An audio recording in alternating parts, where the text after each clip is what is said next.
quero ler muito. As pragas do Egito não são poucas, são muitas, são 10. E é difícil falar sobre cada uma delas. Mas eu quero te dar Êxodos, capítulo 7, versículo 14. Para começar, Êxodos 7, 14. E depois eu vou mostrar o contexto, porque eu estou tocando sobre pragas. Quantos não querem ter nenhuma praga, nenhuma maldição na sua vida? Diga amém, Jesus. Olha para teu irmão e diga: nós temos que entender o que é uma praga e uma maldição, e por quê e como elas entram. E nós vamos fechar toda a porta para que não haja brecha, para que não haja porta, para que não haja nenhuma entrada de nenhuma maldição na sua vida. Pode dizer: eu recebo? Versículo 14, disse o Senhor a Moisés, capítulo 7, o coração de Faraó está obstinado, ele recusa deixar ir o povo. Próximo, vai ter com Faraó pela manhã, ele sairá às águas, e tu estarás à espera na beirada do rio. Tomarás na mão o bordão que se tornou em serpente, e lhes dirás: o Senhor, o Deus dos Hebreus, me enviou a ti para te dizer: deixa meu povo ir. Quantos querem ser liberados hoje para avançar? Mais forte, eu quero uma salva de palmas.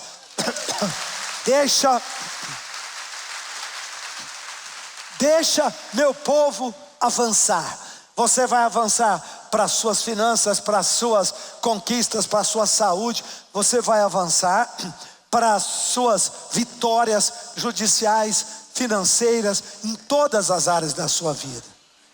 Amém ou não? Quando Deus falou a Moisés para declarar a Faraó e dizer a Faraó: deixa meu povo ir, porque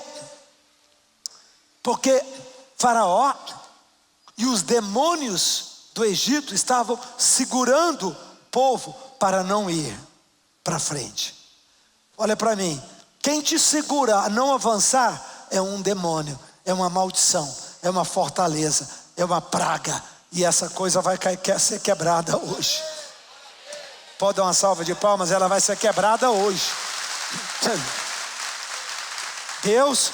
Deus vai mostrar para você, abrir teus olhos, você vai começar a enxergar, mapear o mundo espiritual na sua vida, na sua família, no seu trabalho. O difícil é exatamente isso, mapear o mundo espiritual. Isso não é fácil. Entender a correlação do mundo espiritual. Põe a mão aqui e fala: mundo espiritual, reflete, põe assim, no mundo natural. Nós vivemos no mundo natural, mas nem sempre nós estamos conectados ou percebidos que o mundo natural que nos cerca é um reflexo do mundo espiritual. Israel no Egito, foi a primeira experiência espiritual deste fato. Isso foi um fato, né? E Deus falou para Faraó: Faraó, meu povo precisa avançar, e os demônios, os deuses que estiverem segurando, serão quebrados, queimados e destruídos. Quero ouvir um amém. E olha como começa. Olha como começa. Deus faz uma demonstração para Faraó. Deus faz uma simbologia para Faraó. E manda Moisés esperar Faraó no rio, no leito do rio. Por quê? Porque Faraó, todas as manhãs, ele ia para o leito do rio. Ele ia adorar o Deus Nilo. Ele ia adorar, porque para eles o Nilo era uma divindade. Então ele ia lá para fazer uma prestação de culto, uma adoração. Também eles cuidavam da sua higiene, a corte era bastante higiênica. Então tem alguns fatores que permitiam e levavam Faraó para contemplar o rio, o Nilo, para admirar. Lembre-se que a comida do Egito saía das margens do Nilo. Nas chuvas, o Nilo transbordava, ele era muito grande, caudeloso, né, muito grande, e quando transbordava, as águas criavam uma grande margem aonde se podia plantar. Depois, na seca, quando descia as águas, aquele terreno ficava úmido, extremamente rico em fósforo, em uma série de potássio, uma série de elementos químicos que eram extremamente produtivos para a terra, que eram adubos naturais. Então ele ia lá e Deus falou para Moisés: Moisés, vai esperar Faraó na margem do rio. E Moisés provavelmente não entendeu todas as coisas, todos os detalhes, mas foi.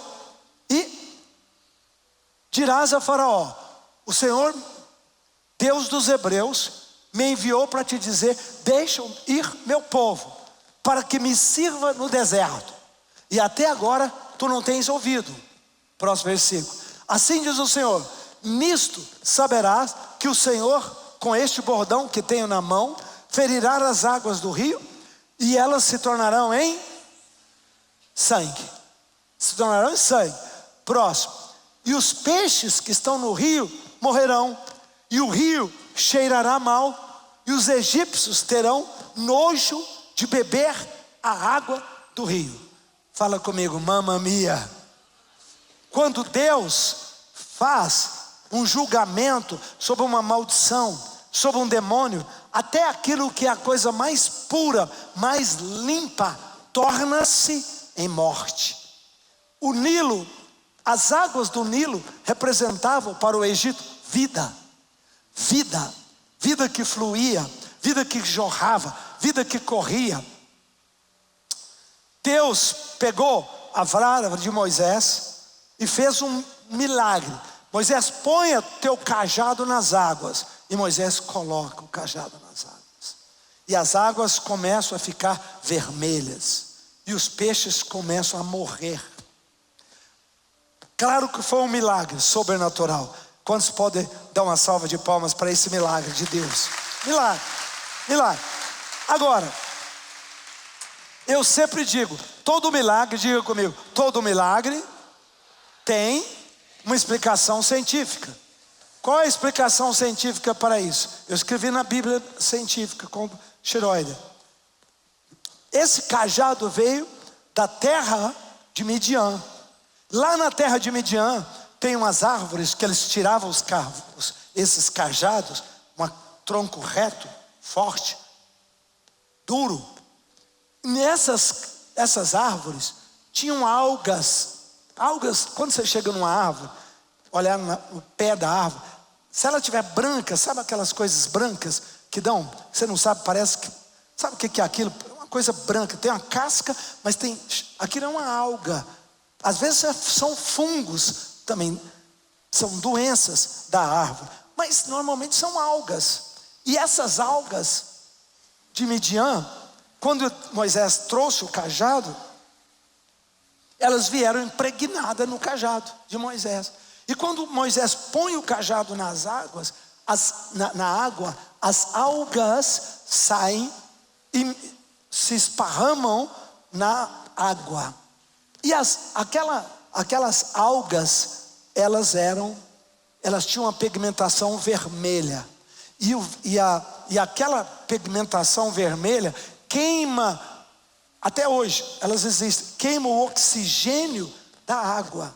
E você sabe, a água sem oxigênio, o peixe morre. Então olha a sucessão, a água se torna vermelha, o vermelho simboliza o sangue, a água se torna podre, completamente podre, e as algas multiplicam na água numa velocidade estrondosa. Então é como se tivesse jogado um pouquinho de veneno e aquilo espalhou para o rio e tornou-se vermelhos, e os peixes queimou o oxigênio e os peixes morreram. E assim Deus fez um milagre. Mas então não tem milagre. O milagre é Deus usar a natureza. Quantos podem dizer amém, Jesus? O milagre é exatamente Deus usar essas leis que existem. Só que a gente que não entende. Quando você vai estudando, quando você vai pesquisando, você vai descobrindo isso. Os peixes morrem por não ter oxigênio. Então, você tem duas pragas: o sangue e a morte dos peixes. E aí? Aí aparece a terceira praga. Qual é? As rãs.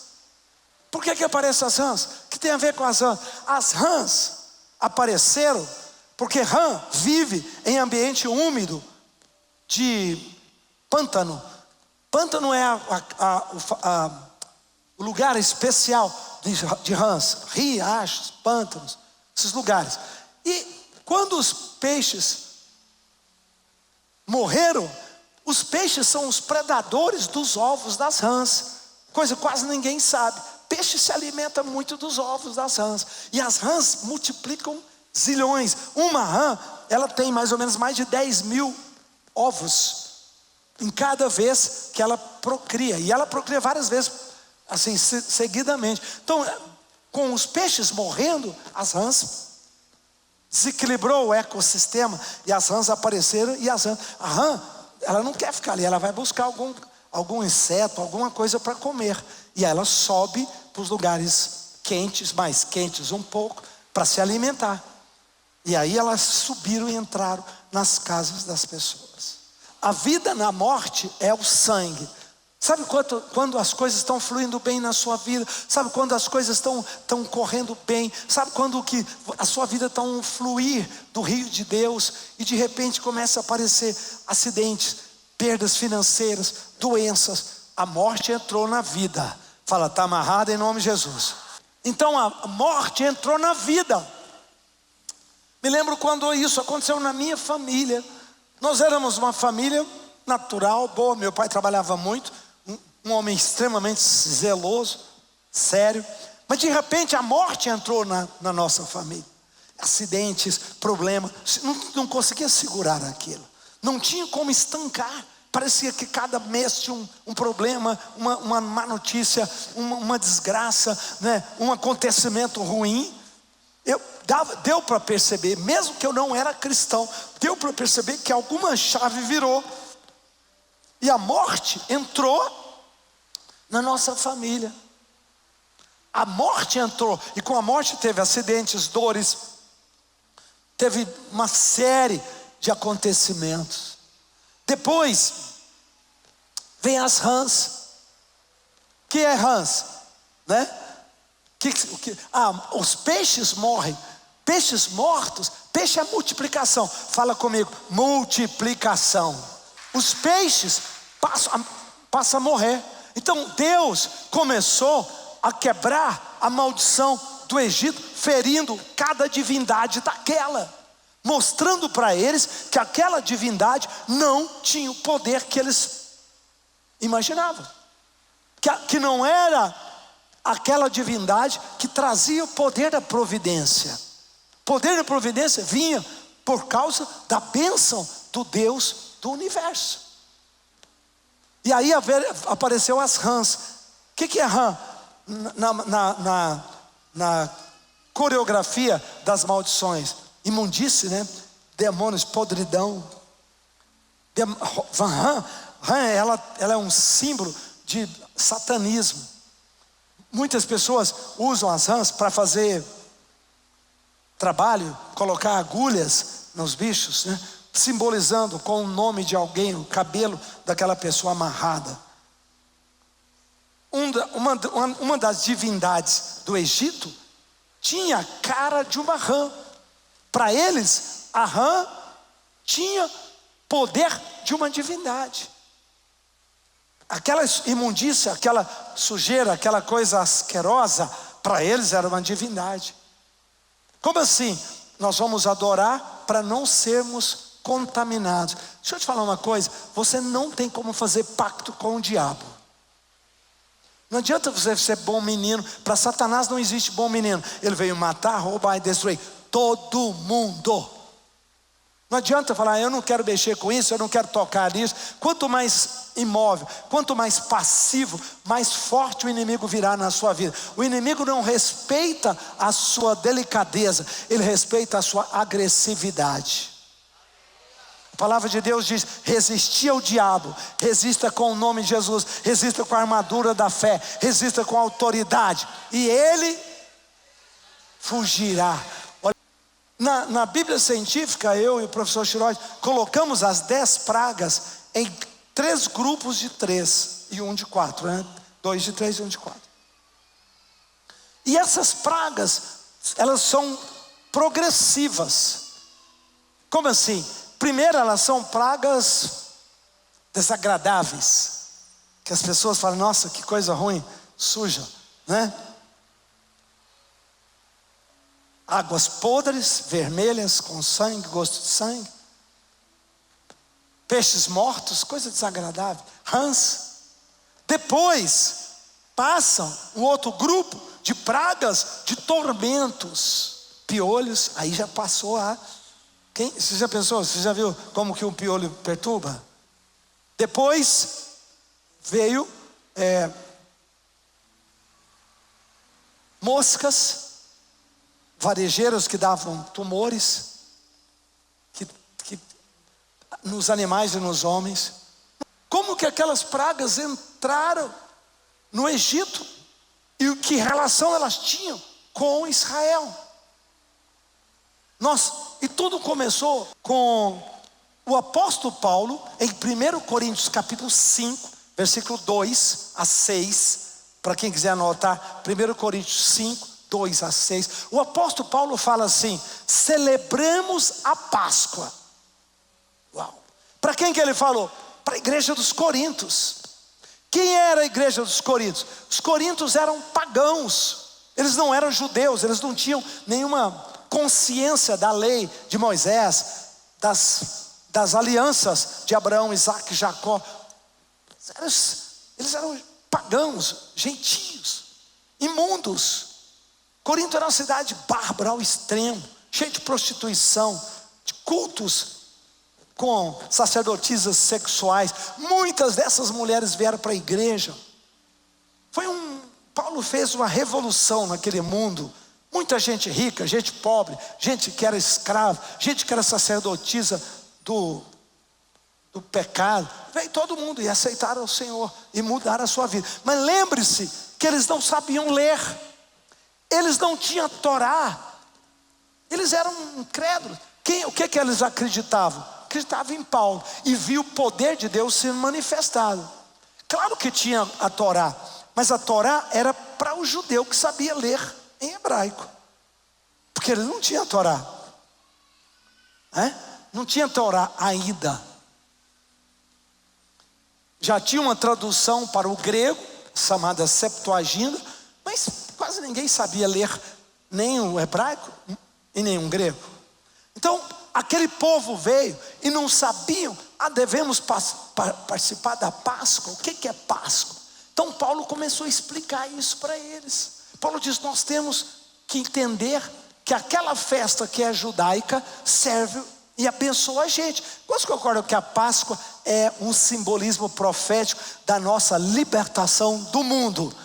Levante a mão, olhe para teu irmão e diga: agradeça a Deus pela Páscoa que se cumpriu em Jesus Cristo. E aí Paulo fala: celebremos a Páscoa. Paulo fala assim, não com fermento, com velho fermento. Ele usa a palavra. O que é fermento? Fermento é aquilo que você põe na massa do pão e que incha o pão, a massa, de uma maneira fictícia, falsa. O crescimento do fermento, ele não é um crescimento consistente. O fermento tem a vantagem de ganhar volume, mas também embolora rapidamente. 2, 3 dias já se perdeu. Por quê? Porque ele tem bactérias. O fermento é um tipo de bactéria que pega a massa e processa. E Paulo fala: tiremos ou tiremos o fermento que encha a nossa vida. Ele diz: celebremos a Páscoa, não com orgulho, não com jactância, ele usa a palavra jactância, mas com os pães asmos. Pães asmo é o pão sem fermento, é o nome do pão sem fermento. É igual falar pão árabe. Pão árabe tem fermento. O pão asmo, você faz do jeito que você quiser. Ele quebra, não é uma massa dura. A vantagem é que ela demora a se perder, mas é difícil de comer. A gente que gosta desses pães bonitos aqui, é difícil comer pão asmo. Come-se pão asmo na festa, lá em Israel, durante os dias, para ter uma lição espiritual. Até hoje o judeu faz isso. E aí Paulo fala: a gente vai celebrar a festa, não com o fermento da maldade. Fala comigo, fermento. Fala comigo, jactância, orgulho e maldade. Maldade, Paulo fala: não celebremos a Páscoa com a maldade, nem com a malícia, mas com os asmos da sinceridade e da verdade. Então Paulo diz: a festa, essa festa da Páscoa, é uma festa que a gente celebra a mudança de vida, a libertação do Egito. E o que tem a ver a festa dos pães asmos com as pragas? As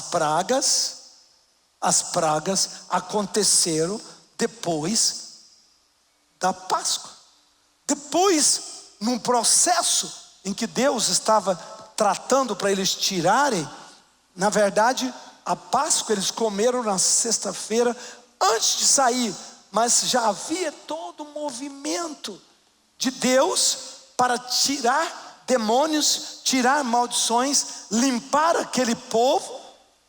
Mas eles precisavam entender que Deus tira os demônios, mas também Deus tem que tirar as atitudes ruins. Por isso Deus diz: tem que limpar as pragas e depois você celebra a festa, porque aí você fecha a porta. A Páscoa de Moisés, que está no livro de Êxodo 12, versículo 11, Moisés fala: assim comerás a Páscoa, lombos sigilos, põe a capa, cajado na mão, autoridade, sandália nos pés, santidade. Projeta para mim rapidinho, deixa eu mostrar esse versículo, Êxodo 12, 11, bem rápido, vamos lá. Só um flash mesmo, por causa do horário. Então aqui nós temos como Moisés instruiu que eles pudessem celebrar a festa. Ou porque tem uma coisa, tem tudo a ver. Fala comigo, mundo espiritual depende do mundo natural, daquilo que você fala, daquilo que você pensa, daquilo que você julga, de como você trabalha. O mundo natural e o mundo espiritual estão.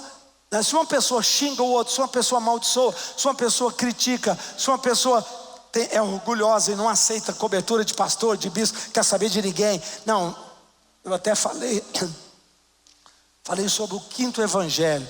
Quantos já ouviram falar no quinto evangelho? Mateus, Marcos, Lucas, João e o quinto. Eu acho, minha opinião. Eu acho, porque os coríntios eram assim.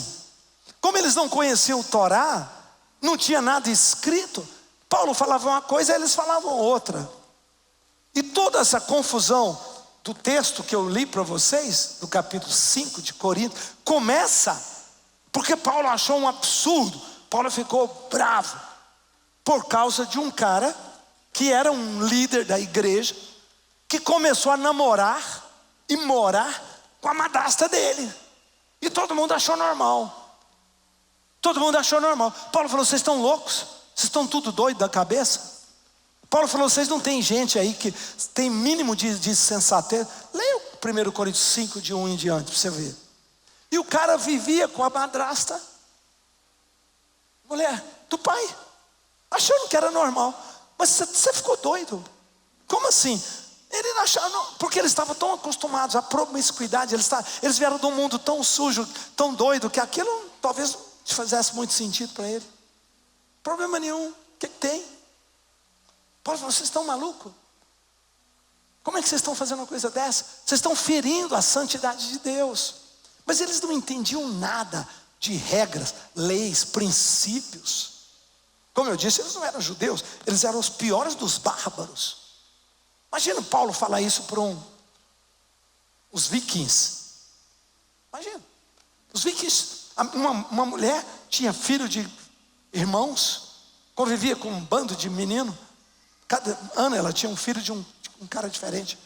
É tribal, extremamente. Assim viviam eles. Às vezes tinha filho com o pai, com o filho dele, outro. Então assim, é confusão. Os bárbaros, né?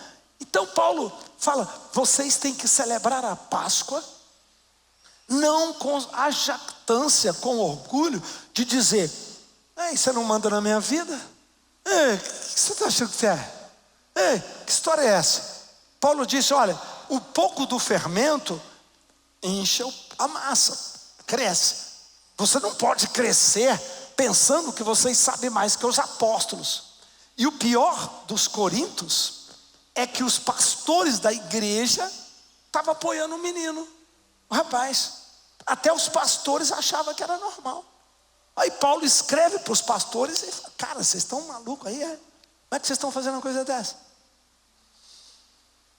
Paulo coloca a ordem. E aí Paulo fala, gente, nossa Páscoa tem que ser a Páscoa da sinceridade. Então a Páscoa representa, além da libertação do Egito, a Páscoa representa uma purificação de vida. E essa purificação de vida é extremamente importante. Por quê? Porque ela fecha a porta para maldições, para pragas e para demônios e entidades. Quero ouvir um amém. Essa palavra da Páscoa ligada com as pragas é muito importante. A gente nunca faz isso.